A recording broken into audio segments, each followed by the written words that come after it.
পৃথিবীতে এমন একটা দেশ আছে যেখানে পাহাড়ের চূড়ায় সারা বছর বরফ থাকে। সুন্দর লেকের জল এতটাই নীল যে দেখতে পুরো অবিশ্বাস্য লাগে। আর লেকগুলো এতটাই সুন্দর যে আপনি লেক না নদী মেলাতে পারবেন না।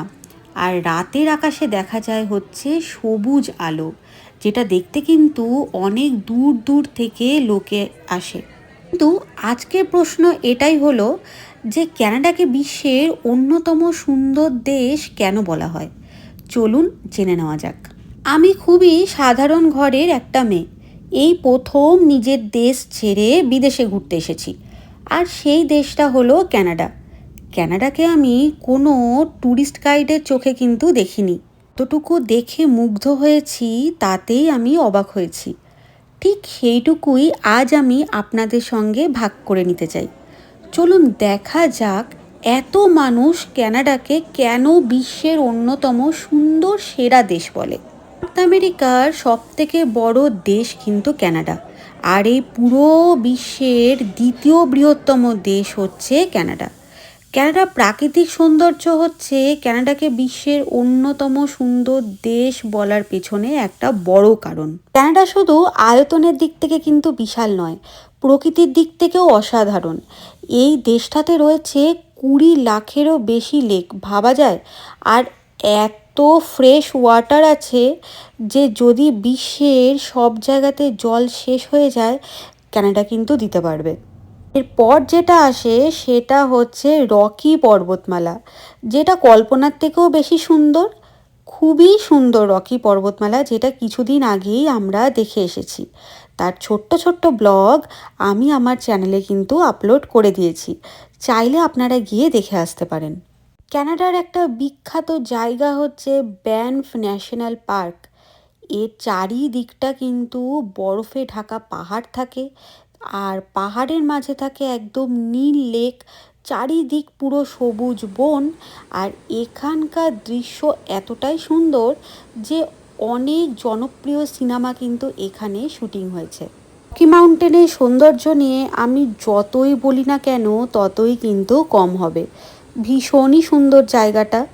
একবার দেখলে আপনার মনে হবে যে আপনি চোখ বন্ধ করলে সেটা বারবার দেখতে পাচ্ছেন। ব্যানফ ন্যাশনাল পার্কের মধ্যে যে জিনিসটা আমার সবথেকে বেশি ভালো লেগেছিল সেটা হচ্ছে হাইওয়ের নাম হচ্ছে ট্রান্স ক্যানাডা হাইওয়ে। এই রাস্তার দুপাশে আপনি দেখতে পাবেন রকি মাউন্টেন, বরফে ঢাকা পাহাড়, নীল লেক আর অসাধারণ সব প্রকৃতির দৃশ্য। আবার দেখতে পাবেন কখনো রাস্তায় বেরিয়ে আসছে সুন্দর সুন্দর হরিণ, বা আবার কখনো বেরিয়ে আসছে সুন্দর সুন্দর ভাল্লুক। আমি প্রথমবার এই রাস্তা দিয়ে যাওয়ার সময় বারবার থেমে শুধু প্রকৃতিকে দেখেছিলাম।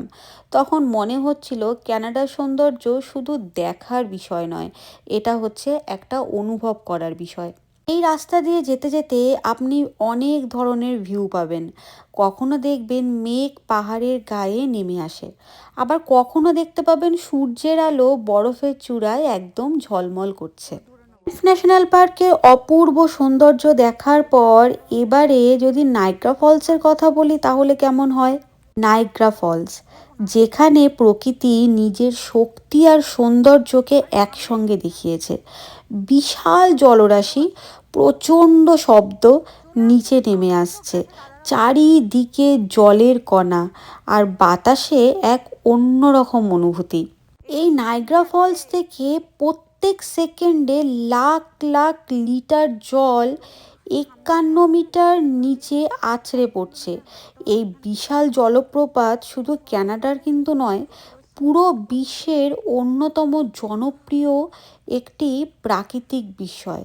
সামনে থেকে দেখলে এর গর্জন আর সৌন্দর্য ভাষায় প্রকাশ করা কঠিন।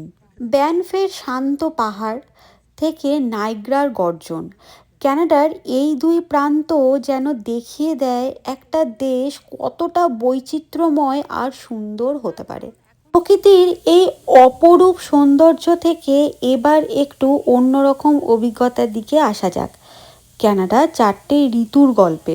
কারণ ক্যানাডার সৌন্দর্য শুধু পাহাড়, লেক আর জলপ্রপাতেই কিন্তু সীমাবদ্ধ নয়।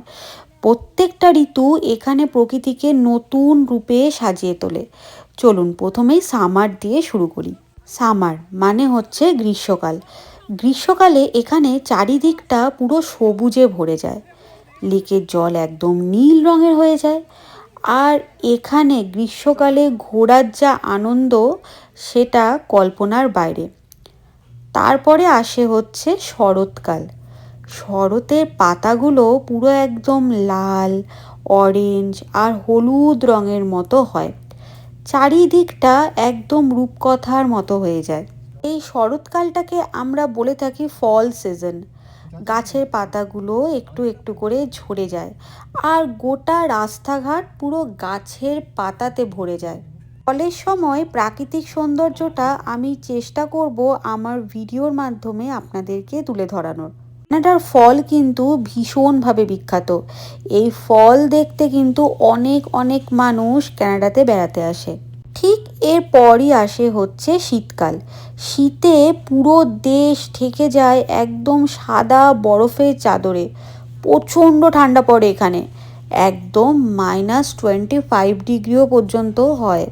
এ তো আপনারা সবাই জানেন যে কানাডা হলো একটা শীত প্রধান দেশ, তাই এখানে ঠান্ডাটা বেশি পড়বে এটাই স্বাভাবিক। শীতকালে চারিদিকে যখন বরফে সাদা চাদরে ঢেকে যায় তখন শুরু হয় নানা ধরনের শীতকালীন উৎসব আর খেলাধুলা। জমে যাওয়া লেকের ওপরে হয় আইস স্কেটিং, মানুষ বরফের ওপর হেঁটে হকি খেলে, আবার অনেকে কিন্তু এখানে স্নোবোর্ডিংও উপভোগ করতে পাহাড়ে চলে যায়। বরফে ঢাকা রাস্তা, আলোকসজ্জা আর শীতের এই বিশেষ পরিবেশ কানাডাকে একেবারে অন্যরকম সুন্দর করে তোলে। শীতের সাদা চাদর সরিয়ে যখন কানাডাতে স্প্রিং আসে তখন প্রকৃতি আবার নতুন করে জেগে ওঠে। বরফ গলতে শুরু করে, গাছের ডালে ডালে ছোট্ট ছোট্ট নতুন পাতা আসে, চারিদিকে ফুলের কুঁড়ি ফুটতে শুরু করে। দীর্ঘ শীতের পর মানুষও কিন্তু ঘরের বাইরে বেরিয়ে প্রকৃতির এই নতুন রূপটাকে উপভোগ করে। পার্কগুলোতে হাঁটা শুরু হয়, সাইকেল চালানো শুরু হয়, লেকের পাশে সময় কাটানো শুরু হয়। আবার সব কিছুতেই একটা নতুন প্রাণের সৃষ্টি হয়। পাখির ডাক আর সবুজের সমারোহে কানাডা যেন আবার নতুন সাজে সেজে ওঠে। এতক্ষণ তো আমি আপনাদেরকে দেখালাম কানাডার প্রাকৃতিক রূপ আর 4টি ঋতুর সৌন্দর্য। এবারে চলুন একটু ঘুরে দেখি কানাডার শহরগুলো। রাস্তাঘাট একদম পরিষ্কার পরিচ্ছন্ন, চারিদিকে সবুজ গাছপালা, সুন্দর সুন্দর পার্ক আর মানুষের মধ্যে থাকে পরিবেশের প্রতি সচেতনতা। সব মিলিয়ে শহরগুলোতে থাকে একটা ভালো লাগার অনুভূতি। মানে আরও একটা কিন্তু বিশেষ দিক আছে, সেটা হচ্ছে পৃথিবীর বিভিন্ন দেশ থেকে মানুষ এসে কিন্তু কানাডাতে বসবাস করে। তাই এক দেশের মানুষ এখানে দেখা যায় না, এখানে দেখা যায় বিভিন্ন ধরনের ভাষা, বিভিন্ন সংস্কৃতি, খাবার আর ঐতিহ্যের এক সুন্দর মিলন। কেউ এসেছে এশিয়া থেকে, কেউ ইউরোপ থেকে, কেউ বা আফ্রিকা থেকে, বিশ্বের অন্যান্য প্রান্ত থেকে অনেক অনেক মানুষ কিন্তু এসে কানাডাতে থাকে। এখানে কেউ আসে নিজের স্বপ্ন পূরণ করতে, কেউ আসে নতুন জীবনের আশায়। ভিন্ন দেশ, ভিন্ন ভাষা, ভিন্ন সংস্কৃতি সব কিছু আলাদা হলেও এখানে কিন্তু মানুষ একে অপরকে সম্মান করে একে অপরের সংস্কৃতিকে। এখানে আমরা সবাই নিজের সংস্কৃতি ও পরিচয় যেমন ধরে রাখি, আবার অন্যের সংস্কৃতিকেও কিন্তু সম্মান করি। এই বৈচিত্র্যের মধ্যেও সবাই মিলে মিশে থাকার চেষ্টা করি, আর এটাই কানাডার অন্যতম বিশেষ সৌন্দর্য। আমার চোখে একটা দেশের আসল সৌন্দর্য শুধুই যে পাহাড়, লেক বা শহরে কিন্তু নয়, সেই দেশের মানুষের মনোভাব আর একে অপরকে সম্মান করার মধ্যে লুকিয়ে থাকে। এরপরে আসি কানাডার রাস্তাঘাট নিয়ে। কানাডার রাস্তা এক জায়গা থেকে আরেক জায়গায় যাওয়ার শুধু পথ নয়, অনেক সময় সেই পথ নিজেই হয়ে ওঠে ভ্রমণের সবচেয়ে সুন্দর অংশ। পরে রাস্তায় বলুন বা পাহাড়ি হাইওয়ে, সব জায়গাতেই দেখা যায় কিন্তু একটা কড়া ট্রাফিক নিয়ম। এই ট্রাফিক নিয়ম মেনেই কিন্তু রাস্তায় গাড়ি চলে, আর মানুষও নিরাপদে কিন্তু রাস্তায় চলাফেরা করে। নিরাপদ ভ্রমণের ব্যবস্থা কানাডার রাস্তাগুলোর এক অন্যতম বৈশিষ্ট্য। কানাডাতে আমি যেরকম শহরের রাস্তাঘাটও দেখেছি, তেমনি পাহাড়ি হাইওয়েও কিন্তু দেখেছি। একটা কথাই বলবো, রাস্তাঘাট এখানে ভীষণই পরিষ্কার পরিচ্ছন্ন থাকে, আর রাস্তাঘাট এখানকার অনেকটা চওড়া হয়। এরপর যে বিষয়টা নিয়ে বলবো সেটা হচ্ছে নর্দার্ন লাইট, যেটা এখনও আমি নিজে চোখে দেখিনি, যেটাকে বলা হয় অরোরা লাইট। এটা কানাডার উত্তরে শীতের রাতে দেখা যায়।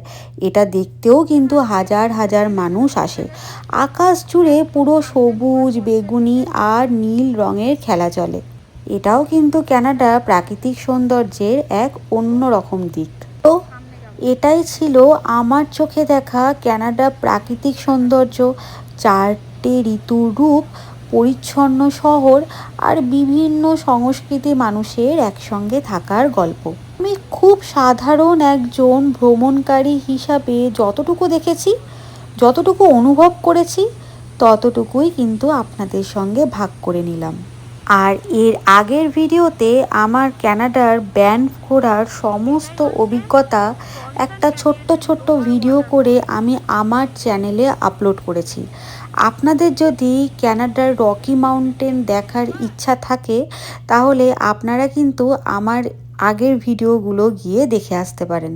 হয়তো এই কারণেই কানাডাকে বিশ্বের অন্যতম সুন্দর দেশ বলা হয়, কারণ এখানে শুধু প্রকৃতির সৌন্দর্য নয়, আছে মানুষের ভালোবাসা, বিভিন্ন সংস্কৃতির মিলন, আর আছে সুন্দরভাবে বাঁচার এক অসাধারণ অনুভূতি। আবার দেখা হবে আপনাদের সাথে নতুন কোনো গল্প নিয়ে। ভালো থাকবেন।